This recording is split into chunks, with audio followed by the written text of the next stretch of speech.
we have had a spate of crazy narcissist females in the news over the last couple of years coming out of Hollywood. And is this just a Hollywood thing, or is this a sort of, indicative of the culture? Is our culture creating more narcissist females? You're hanging out in the House of Sunny podcast, where it's always sunny, mostly because of your host, comedian and YouTuber, Sunny Lohman. Want to know what Sunny and her friends are thinking about this week? Well, here she is, Sunny Lohman. Hey, everybody. Welcome to the House of Sunny podcast. I'm your host, Sunny. I'm here alone today again. Another lonely solo podcast with no Doug. But you're here, and I really appreciate it. So I'm talking to you. You and me, we're having a private chat. And privately today, we're going to chat about some pop culture stuff. Harry and Meghan, once again in the news. We cannot ignore that because the royal report is our thing, right? And I'll try to remind everybody why we do that before I get into those details, because I know a lot of you are really only exposed to this by me, which is so funny. Also in the pop culture news, related, and we'll get into that, is Will Smith and Chris Rock and Jada Pinkett Smith.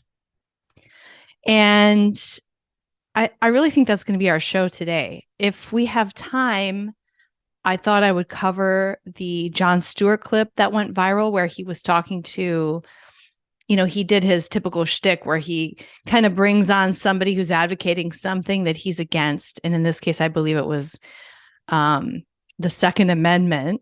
And rather than bring on like a really capable person who really is sharp and quick on their feet, like he tends to be, although in this case, you just can't believe how stupid he is. But anyway, he brings in somebody who's a little meeker, less of a fighter, and brings that person on, and then he pummels them, and then he edits and he makes them look stupid, or he tries to, but in this case, he's the one who looks dumb. And if we have time, I'll get into that. But to be honest with you, that may be a whole show, that clip. There's so much to say about it and the issue raised there, which is, I know this guy was actually advocating to ban drag queen story hour with children. And Jon Stewart had a problem with that. And then he brought up something like, well, guns kill kids, but you don't want to ban that, like blah, blah, blah. So anyway, we'll get into that maybe in another show, or maybe at the end of the show. But let's get started. There's just so much pop culture news, and I just want to say a lot about these links. I wish Doug were here to goof on it with me. But Harry and Meghan just are constantly continuing to be in the news. And in a way, I feel like they're kind of like a micro economy version of the macro economy version of the woke crap that we have to put up with. So dealing with the news about them is similar to dealing with the news at large, and that it's kind of a whack-a-mole. There are just so many. This is what the left is so good at. And I know you guys can agree with this, but they get us in whack-a-mole mode. And it's like when you know somebody who tells in a paragraph so many lies that you don't even know where to begin. Or like, let's say you're talking to a family member about a political issue and they're on the left. It's like at some point you realize, oh my God, like I literally have to unpack everything they know before we can agree about anything. That the layers of inaccuracies and lies and misinformation, to use their word, that they are stacking their viewpoint on top of is so thick and deep that it's overwhelming. And you just like, I'm going to give up because that's too much damn work. Let's eat the pumpkin pie. Like, I don't even want to, like, this is your problem. You are so steeped in bad ideas I don't even know where to begin. Like, I got to go back and teach you first grade American history or something. I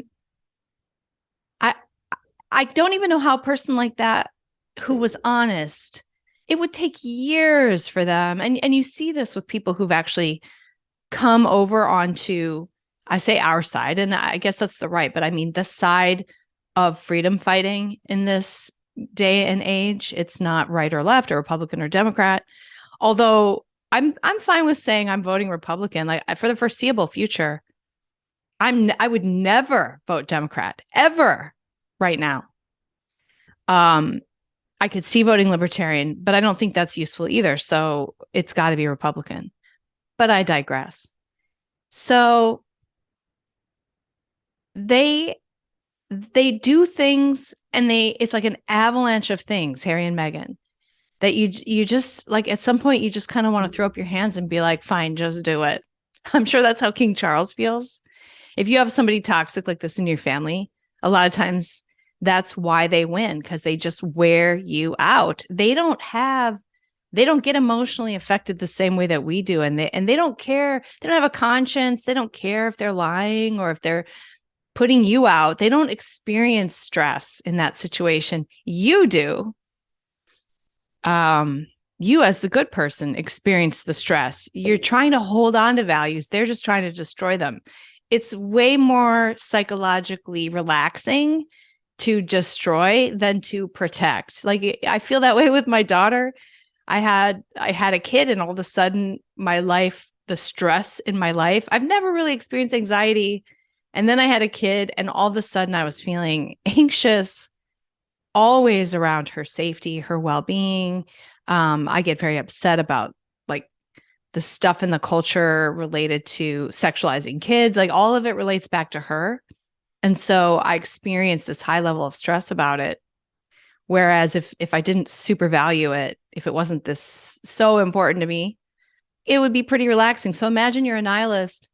Stuff just isn't important to you. What's important to you is that feeling of satisfaction you get from tearing others down and controlling others and being a dick. And so you get pleasure in manipulating and lying in a way that people can't really fight, even if you know that they don't deep down believe it. Doesn't bother you. You get pleasure out of driving them crazy. And so that's the situation we're in. And I feel like we're in that situation at large. And then I think if I'm King Charles and I have this Meghan person in my family, oh my God, I'm seriously in that situation inside my own family. And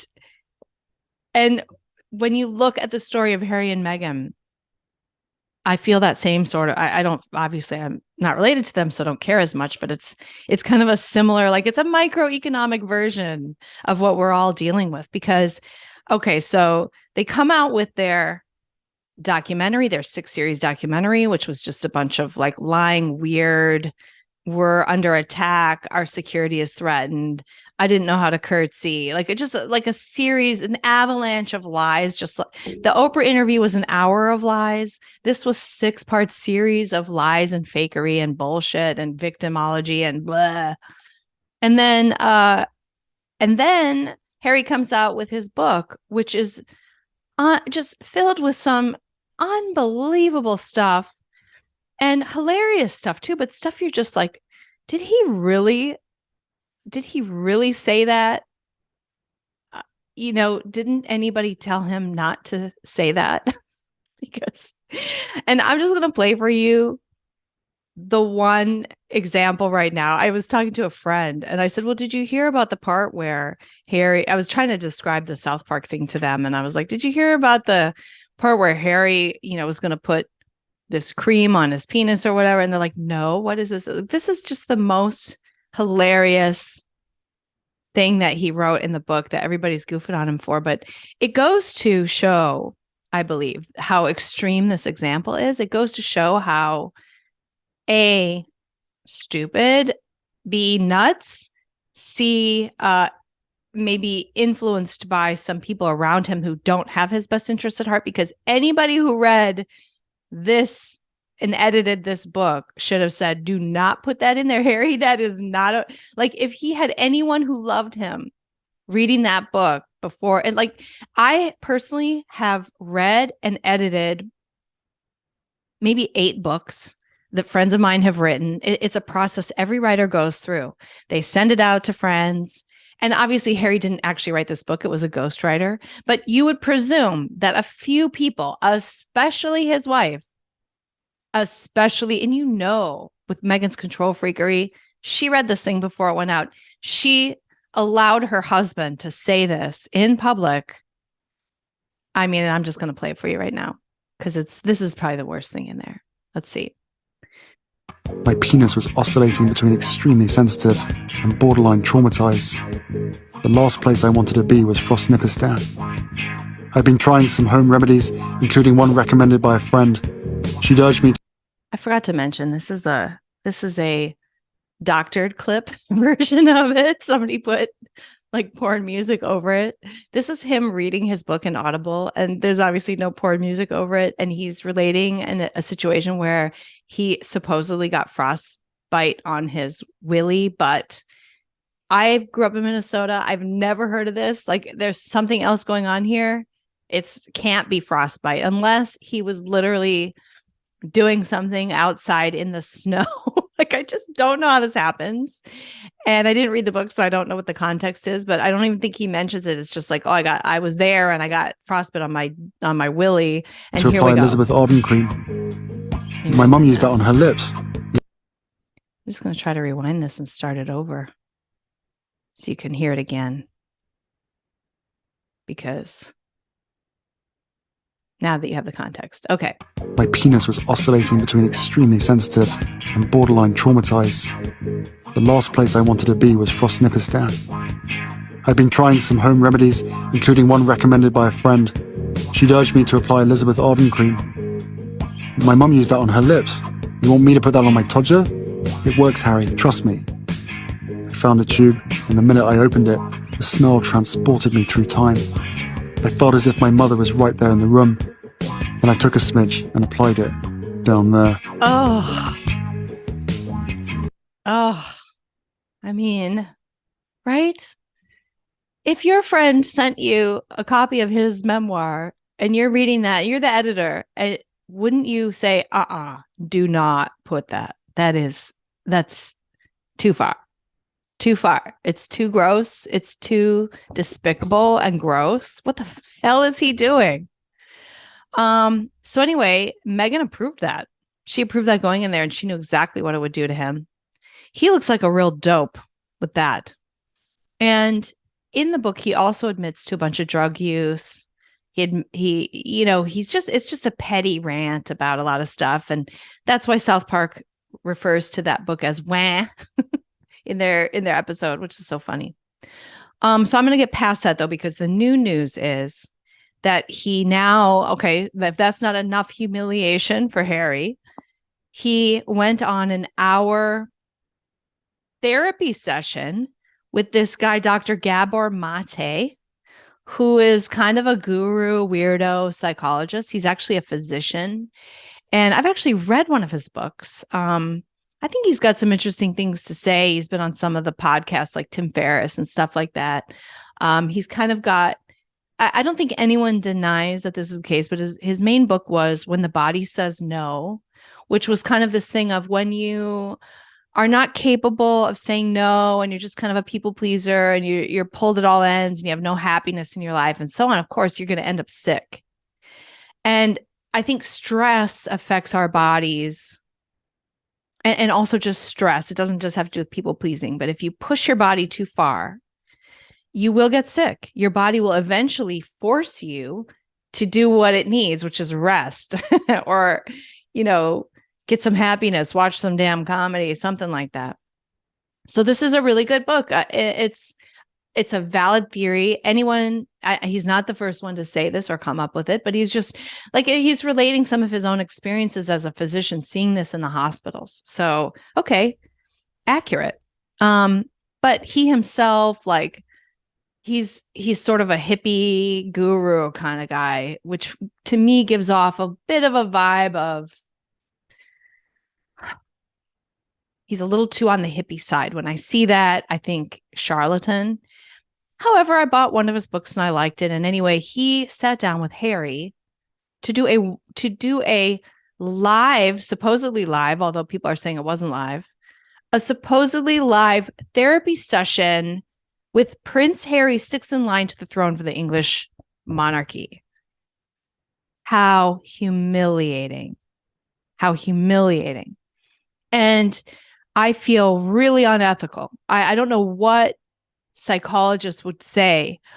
Oh, this is okay. This is okay to take a man who is admitted to mental problems and drug abuse to the level of addiction in his book.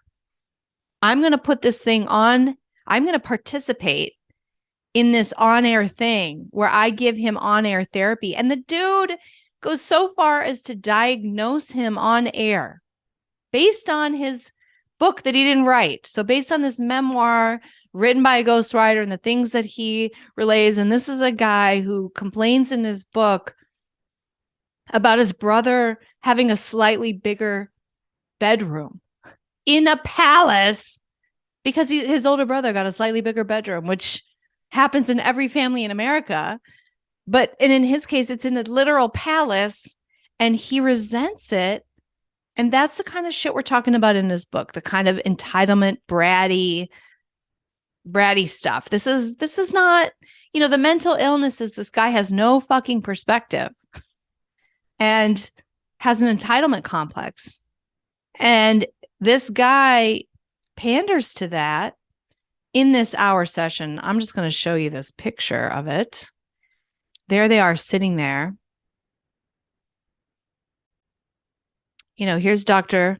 Gabor Mate, gives him an ADD diagnosis and is careful to say it's not like chemical. It's a response to things in your life that you've literally become unfocused. Oh my God, he's brilliant. What a brilliant psychologist. And it's so much bullshit. And they're sitting here. Look at whose book is up here. We got Harry's book up here. And his book is here. His new book. So he's doing this to sell his book, and Harry's doing this to sell his book. And in fact, it costs you 17 pounds, whatever that is in dollars, to log in and participate in this and watch this thing. And for that, you got a free book. So really what it meant was you have to buy the book and then you get to watch this, because that's the price of the book. So it's another way to inflate sales, to create this really salacious, crazy. Watch a prince of the royal family, sixth in line to the throne, get humiliated on television. All you have to do is buy this book. So they go through it, gives him a clinical diagnosis online. He says, whether you like it or not, I have diagnosed you with ADD. You can agree or disagree. Oh, that's not like he's an authority. That wasn't manipulative. That was insane. I don't see it as a disease. I see it as a normal response to abnormal stress. Abnormal stress. Prince Harry answered, okay, should I accept that or should I look into it? He's like asking permission. Mate replies, you can do what you want with it. Oh my God. Is this legit? It just was humiliating. And not only that, it makes that therapist dude, I am done with that. I would never buy another one of his books. I see him as unethical in the extreme, as a greedy charlatan, as a fucking cult leader. Like that dude lost all credibility with me. And people who get involved in the Harry and Meghan orbit and participate in these things, the curtain gets pulled open on them too. The sheen of respectability falls away. That happened to Oprah. Whoops, Oprah, she does this interview, treats this woman with credibility and respect, who lies a bunch of times, alienates the world, causes all kinds of ripples in the Commonwealth related to racism and everything. Like Oprah fucking did that. And now people are mad at her, and they should be, because she didn't push back on any of that. And so much of it was obvious commonsensical crap. In fact, she fed into it with the, Oh no, they speculated that the baby, what color the baby would be. Like that's some weird race. That's always some weird racist thing. And okay, so that happened. He went on this, he had this interview, but Chris Rock has come out with a new comedy special, which you may have heard about. The big news about it was at the end, he finally addressed the slap with Will Smith. And we will cover that next. But before he did that, he talked about the Meghan Markle whining about the color of the baby's skin. I'm going to play that for you right now. Just complaining. I was like, didn't she? Like, what's this girl, Meghan Markle? Oh, seemed like a nice lady. Just complaining. I was like, didn't she hit the light skin lottery? Hit the light skin lottery and still going on complaining. By the way, Meghan Markle called herself white up until she married Harry, up until just before she married Harry. She tried to pass as white. She has never embraced being black. She had a nose job, all kinds of stuff. When you look at her, you don't think she's black. I didn't know she was black until I was told she was black. Acting all dumb like she don't know nothing. Some of that she went through was not racism. It was just some in-law stuff. Because she's complaining. I'm like, what the is she talking about? No, they're so racist. They wanted to know how brown the baby was going to be. They're so racist. They wanted to know how brown the baby's going to be. I'm like, that's not racist. Because even black people want to know. Yep.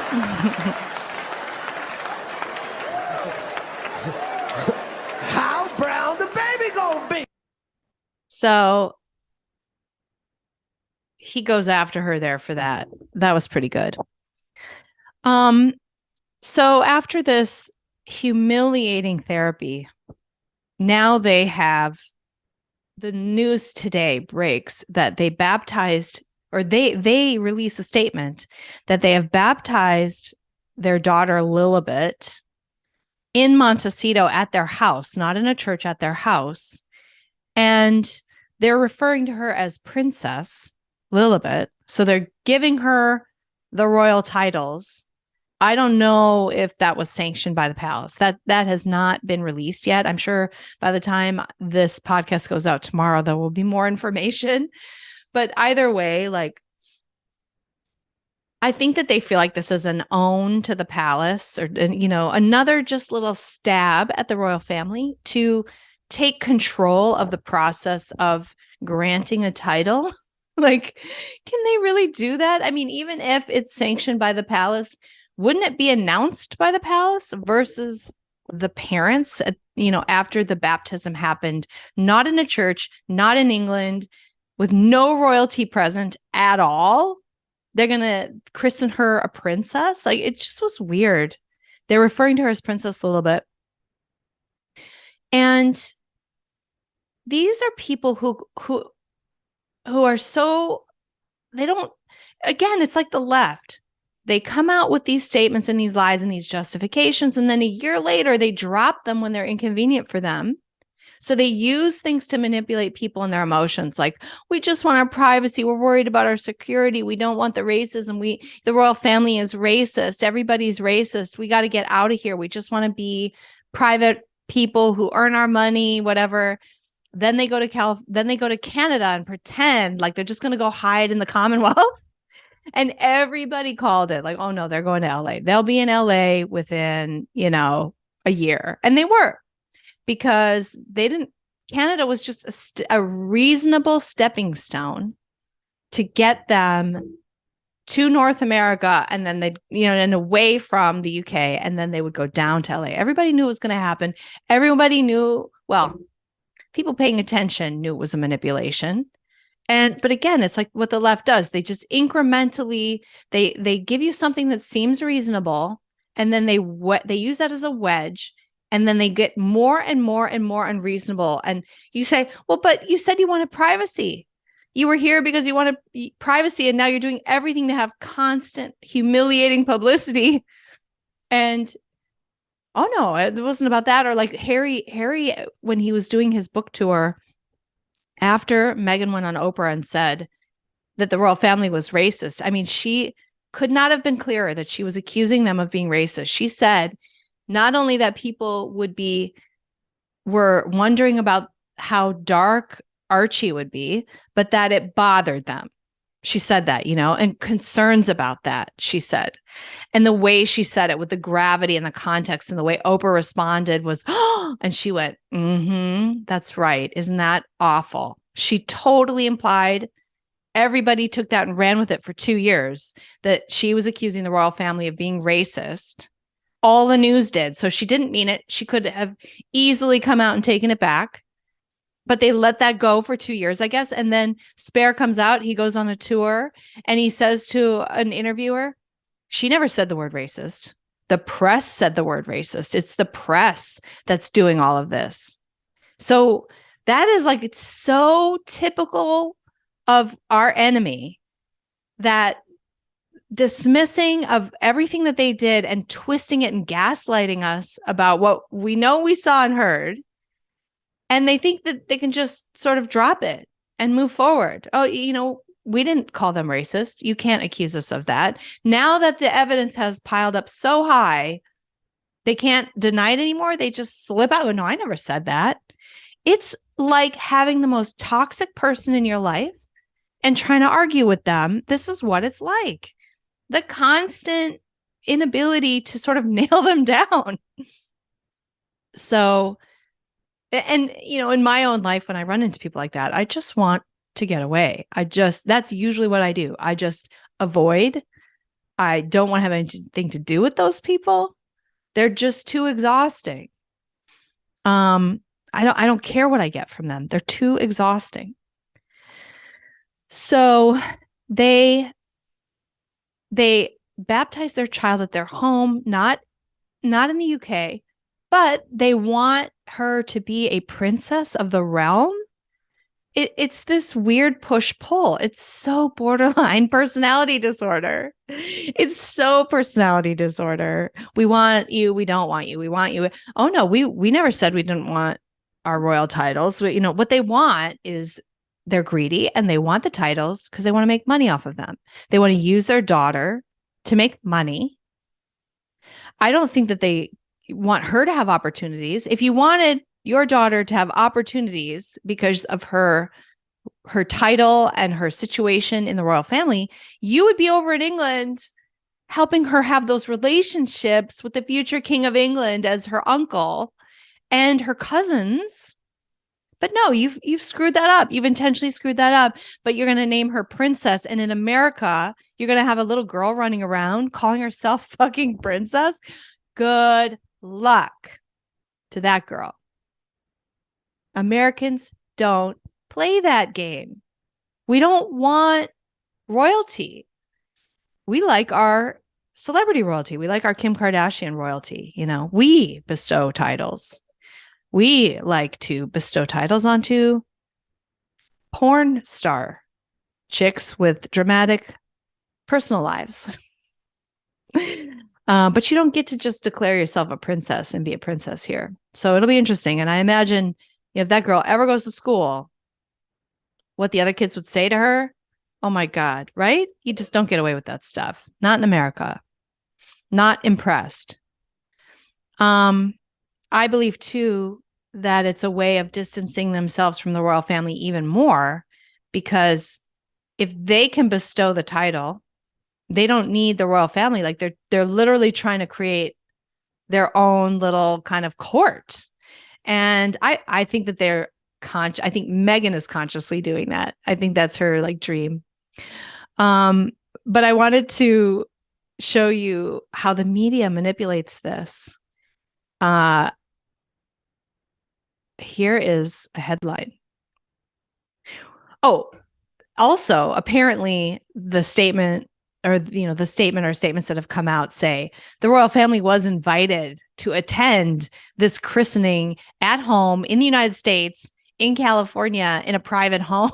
Like, oh, I'm sure the King of England is just going to pop over for the christening of his Why didn't he go? Why didn't the King of England get on a plane and fly to California for a private christening in a home of his granddaughter from a woman who just called him racist, and from a son who called his wife, the Queen, a bad actor and a liar in his book? But the headline this morning is Royal Family Skips Lilibet's Christening Despite Invite from Harry and Meghan. I mean, do you really believe that that's what happened? Do you really think that they received some sort of formal invite and they skipped it?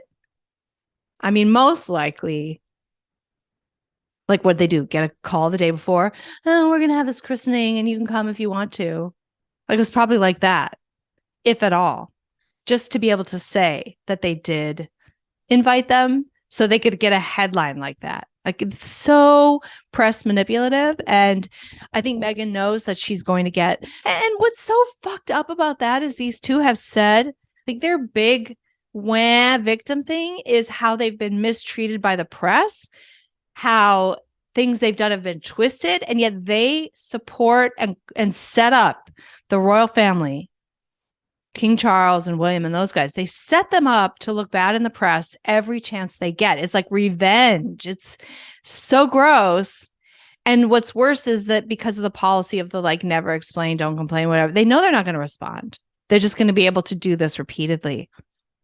So anyway, they're using their daughter to hurt people, and they christened her. They're calling her princess. The godparent is Tyler Perry. That's freaking crazy. She's a freaking royal family member. I mean, Harry, what the hell are you doing? You got to wonder, I had a lot of sympathy for him. And then Spare came out and all of his petty whining. And then he went on these interview shows pushing his book. And I felt like he was so, like, he came off so bratty and icky. I stopped feeling sorry for him. And then I saw that he did this hour-long therapy session. And I'm thinking to myself again, dude, how much is he involved in this? Like, he is so stupid or something, or like, I mean, it's like watching a guy self-destruct. And I don't know how much control he or how much of the decision-making he's actually doing here. When he said to that guy, oh, Meghan never said racism, the press said that. I heard Meghan saying that. Like, that's, you know what I mean? That definitely came out of her mouth and went into his head. So that's it for the royal report. But relatedly, because we're talking about another narcissist wife, Jada Pinkett Smith, Chris Rock also addressed the slap that Will Smith gave him at the Oscars. He finally addressed it in public. He incorporated it into his comedy show. And Will Smith and Jada have responded via like friends, quote unquote, in the more legitimate gossip press, People and Entertainment Tonight. So you kind of know that it's really statements from them. That's how it works in Hollywood. People don't make direct statements. They make statements through intermediaries. So a source close to a friend or whatever. And so when you have People Magazine and these more legitimate gossip sites saying a source close to Jada said that said that she said or said that she feels, you know, you're reading a statement from that person. And in fact, I will read you the statement and you will see that it is actually her. Because it's like, at the end, it's like, and buy my new book. So Chris Rock, what I'm wondering though, is we have had a spate of crazy narcissist females in the news over the last couple of years coming out of Hollywood. And is this just a Hollywood thing, or is this a sort of, indicative of the culture? Is our culture creating more narcissist females? I think that's an interesting question, because we definitely are saying, the future is female. There's all this like really kind of creepy feminism. And you also, we have just massive problems in our culture overall, but we definitely don't have strong fathers. And then we have this really extreme feminist stuff that is really anti-women and men. It's kind of obliterates all of those categories, actually. But and while at the same time embracing them and saying the future is female, the future is women, but women don't exist. And there's no such thing, women can be whatever they want, whether it's feminine or masculine or anything. There is no femininity. I mean, it's just kind of a strange time, but maybe it's the nihilism of the age. But we've got Amber Heard and Johnny Depp, and this is at the top. I'm sure this is going on at the B, C, and D level, and we just don't know about it because we don't really care about those people as much. But the A list, we got, these are big stories. This isn't just little stories. Like Amber Heard physically abusing Johnny Depp and then accusing him of sexual assault and destroying his career for 5 years. That happened. Then we have Meghan marrying a prince of the royal family. And this is beyond A-list. This is above the A-list. She gets this guy, and next thing you know, he's alienated from his family. They're bashing everybody in the royal family. They've moved to California. All this drama, all this stuff. They're in the news all the time on purpose, intentionally.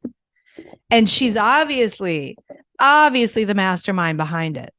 I am not giving Harry any excuses here. He's obviously a dick and he's stupid or something, or troubled, really a troubled, stupid man that she's just taking advantage of. But that doesn't excuse him.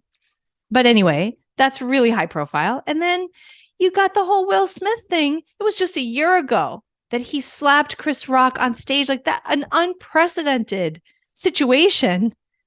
And a sign of our deteriorating culture that a guy would go up on stage and slap the host and then later accept a freaking Oscar. And people are still, what is going on here? Why wasn't that?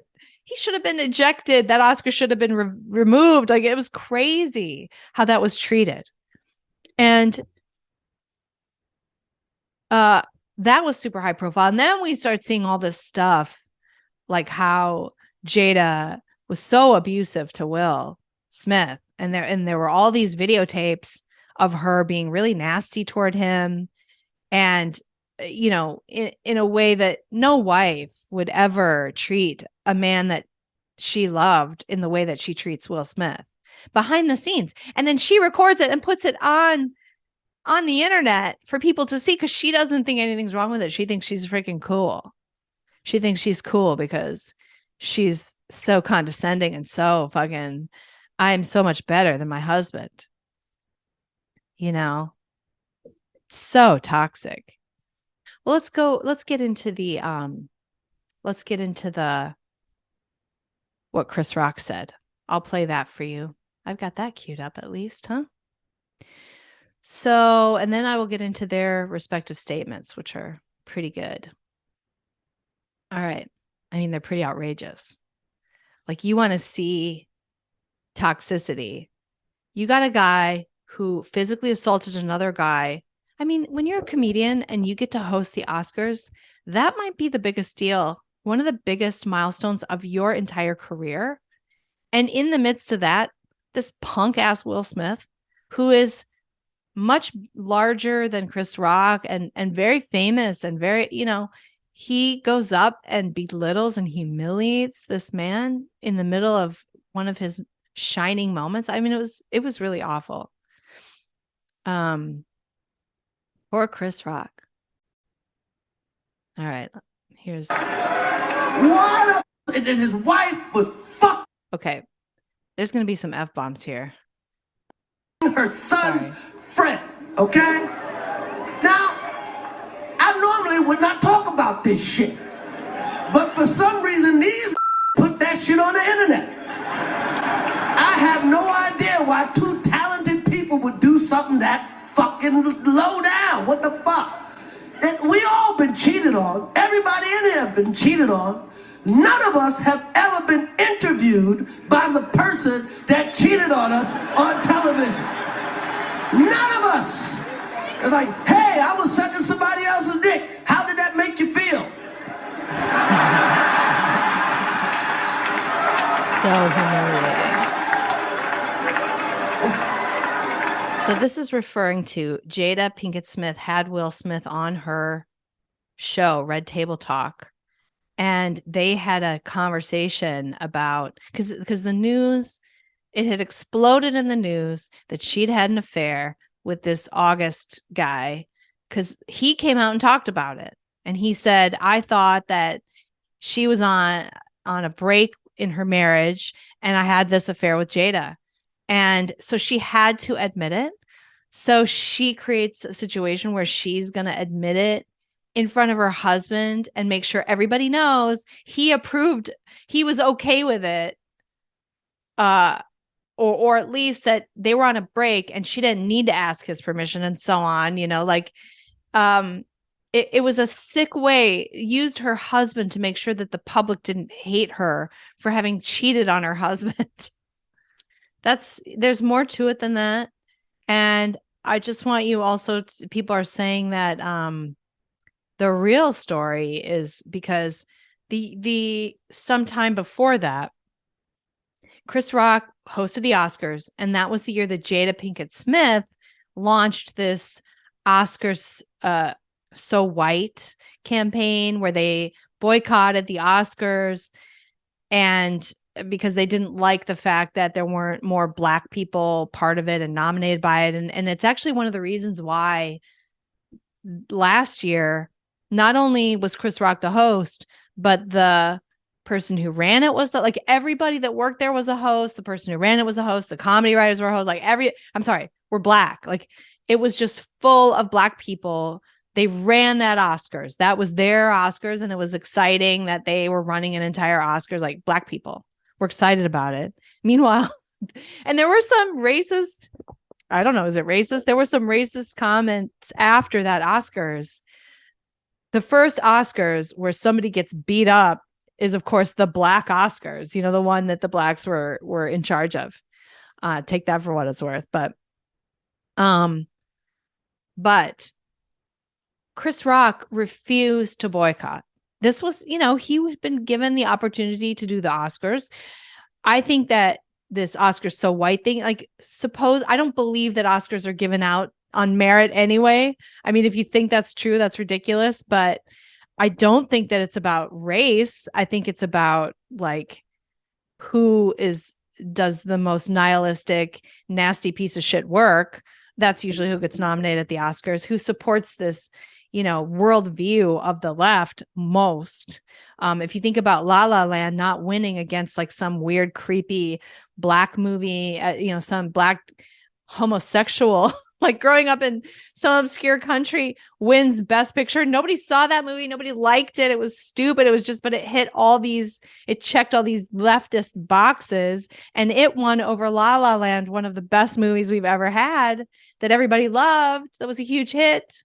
Was unique and interesting and just something so incredible that we've never seen before. That lost out, and that happened before this, and after that Jada's like, oh, Oscar's So White, because her husband didn't get nominated for his role in Concussion, a movie nobody freaking saw. I mean, maybe it was good. I think that Will Smith has had better roles. Has he deserved an Oscar? I don't know. It depends on what else was out that year. I mean, he's not like he's a good actor. He's entertaining, but he's not like, he does action movies more than anything else. Didn't he win for Ali or something? I don't know, or at least get nominated. So anyway, it's all BS. Chris Rock refuses to do it. And on top of that, he makes a joke about it. And this is probably where the feud began between these two. So I'm going to play that now. Boycott the Oscars. Jada boycotting the Oscars is like me boycotting Rihanna's panties. I wasn't invited. Ooh. Jada wasn't invited to the Oscars, so she can boycott it, but she wasn't invited. Not an invitation I would turn down. But I understand, I'm not hating. I understand you're mad. Jada's mad, her man, Will, was not nominated for concussion. I get it. Tell me the truth. I get it. You get mad, so that it's not fair that Will was this good and didn't get nominated. Yeah, you're right. It's also not fair that Will was paid $20 million for Wild Wild West, okay? Okay, so that's what they say. Oh, the feud started there. Okay. Anyway, now to the responses. I guess I should share my screen for that too. So first, Jada responded in People magazine. A source close to the actress tells People, share my screen with you. You can actually see the article. You're just not going to believe this crap.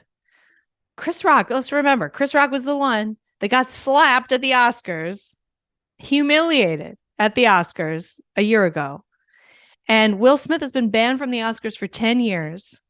And I mean, I think that's kind of a light sentence. It may have destroyed his ability to ever win another Oscar. I mean, I guess he could still be a good actor in 10 years, whatever. But it's kind of like the height of his career. He's banned from the Oscars. He did that, and his wife did that. They shouldn't have done what they did. It was a big, big fucking mistake.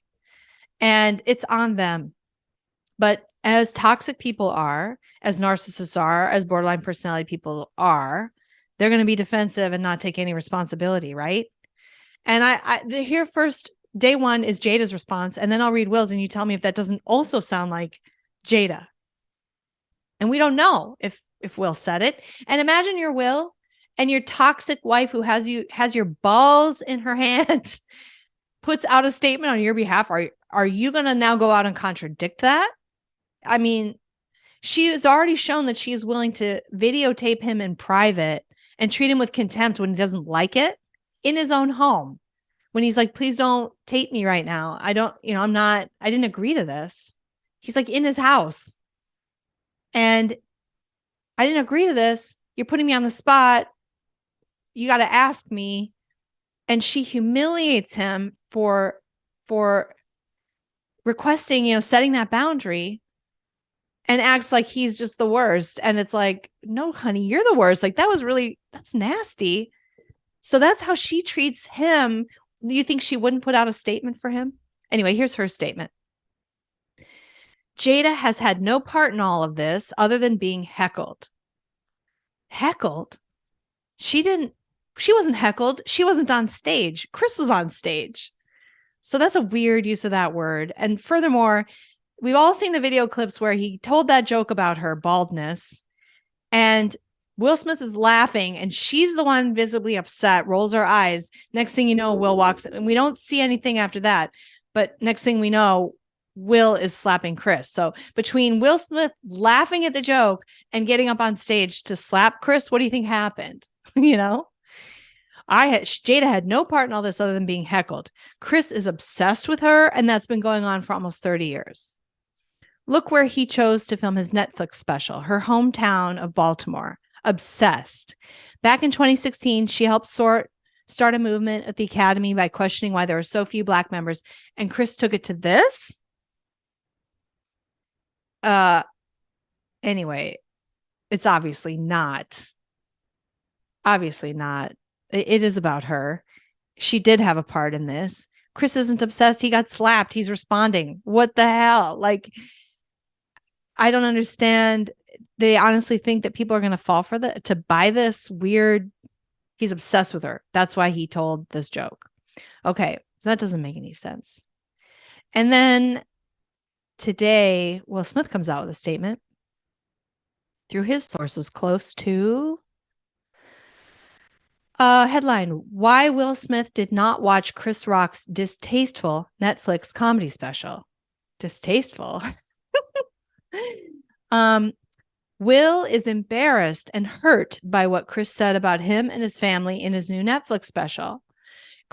He didn't watch it, but he had people tell him what Chris said. A source told ET of how Smith felt amid the aftermath of the special. It's everywhere when you look online and on social media. So Will and Jada have seen comments about it. Will apologized to Chris and would like for Chris to let it go. Oh, he would he? Chris should just let it go, huh? Because Will would like that. And by the way, Chris has said he has not apologized to him. He put out like some written statement. I apologize to Chris, but he never actually apologized directly to Chris. Will has worked on himself and he is banned by the Oscars for 10 years. He feels like that's enough and wants Chris to move on so that he and everyone else can too. Will is also upset that Netflix was part of this and thinks Chris insulting Jada again is below the belt. Doesn't this sound like it's coming from Jada? He said everything he wanted to. Okay. I mean, it sounds like it's coming from Jada to me. Like he's got to end with that. I feel bringing Jada up, that was just below the belt. Why can't he let it go? We all just want to move on. Oh, I'm sure you do. Like, it's like, what difference does it make at this point, right? Or the Hillary Clinton thing. What difference at this point does it make that people died in Benghazi, that you jailed a filmmaker to blame Benghazi on, like all that stuff?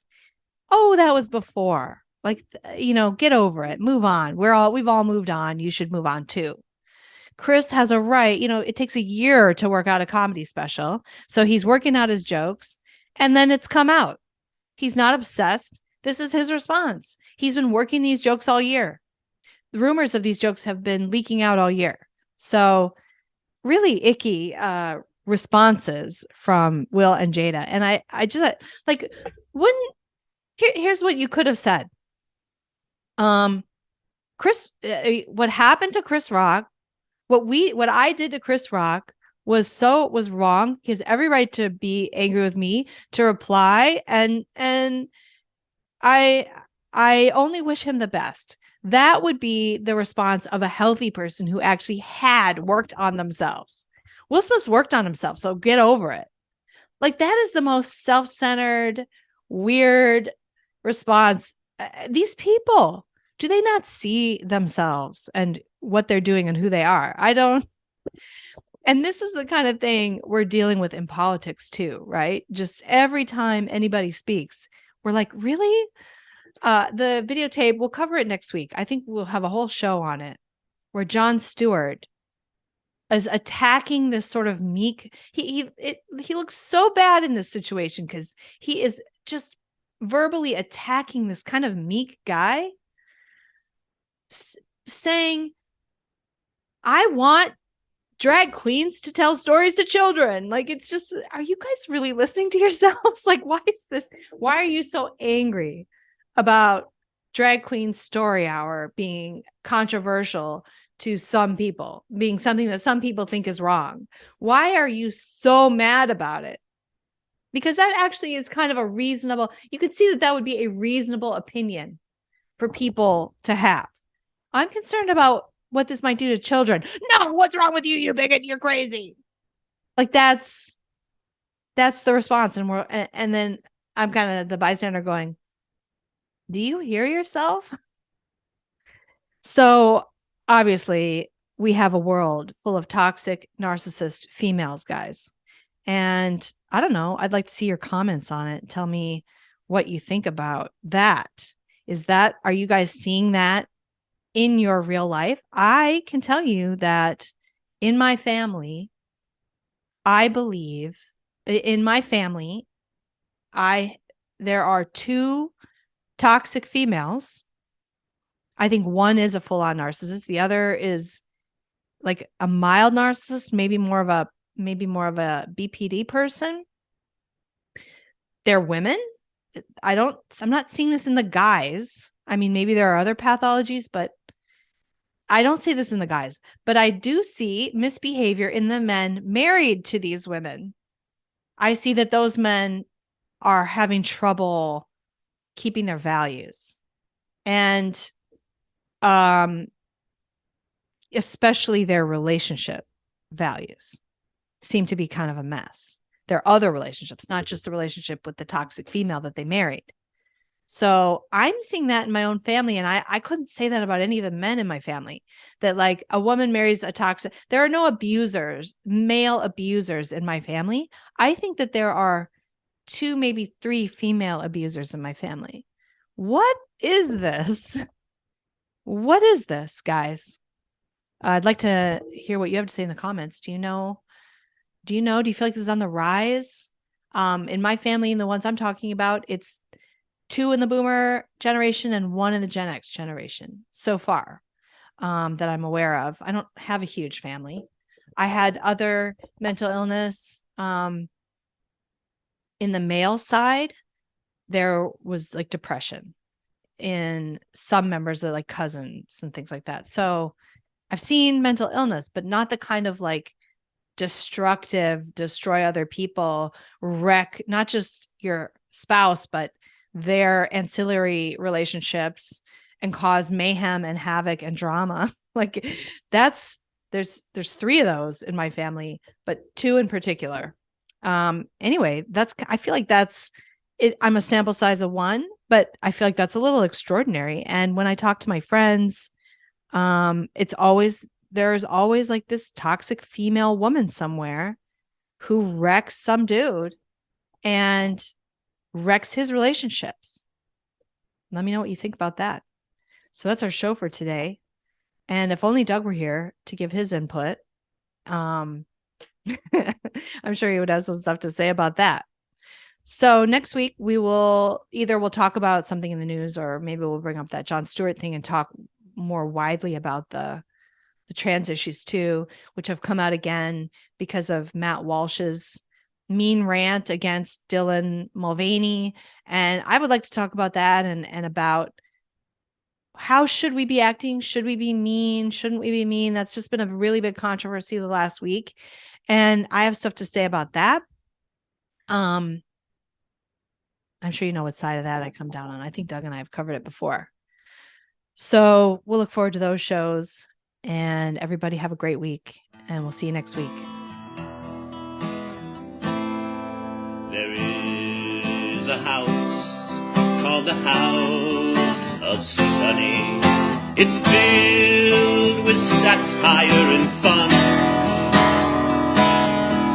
It's been the demise of bad ideas, and we'll know what's right when she's done.